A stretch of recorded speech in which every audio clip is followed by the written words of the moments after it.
大家好，今天我们来做毛线球面包，不用揉出手套膜，不用黄油，也能做到柔软拉丝。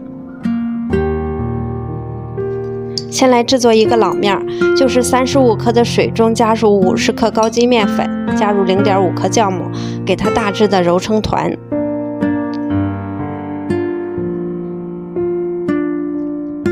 密封起来，先室温发酵1小时，然后冰箱隔夜冷藏。第二天的时候，这个面团已经是原来的3倍大，透过玻璃碗你可以看到很多的大气泡。撕开表层，里边是这种蜂窝状。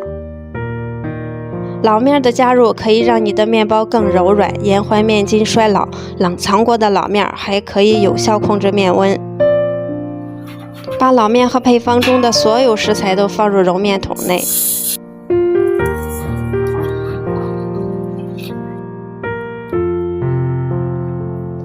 先低速2分钟，把食材混合均匀，然后转高速把面团揉光滑，能拉出这种厚一点的膜就可以了。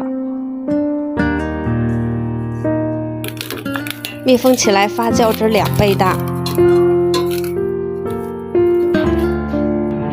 手指沾面粉，动口部回缩。把面团移到案子上开始排气，然后平均分成5份。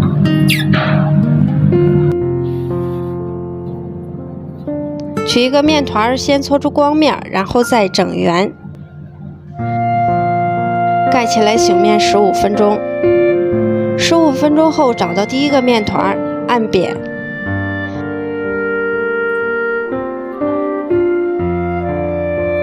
擀成一个长22厘米、宽12厘米左右的方形面片。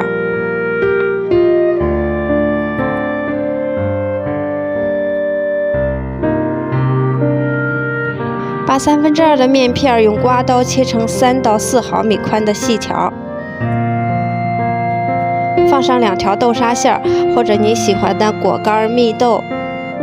做过以后呢，我发现这里出现了一个错误，应该把2头先往里面折一点，然后再往下卷。折完以后，这个卷的长度就短了一点，后面你往模具里边放就轻松多了。这是一个8寸戚风模具，里面我都铺了油纸，如果你是不粘模具，可以省略这一步。我用的长治 IC 蒸汽风炉一体烤箱发酵功能，放上1碗热水，注意保湿，发酵至明显变胖。表面刷牛奶，放入预热好的烤箱烘焙模式，170度25至30分钟，上色及时盖锡纸。出炉后刷上1层黄油。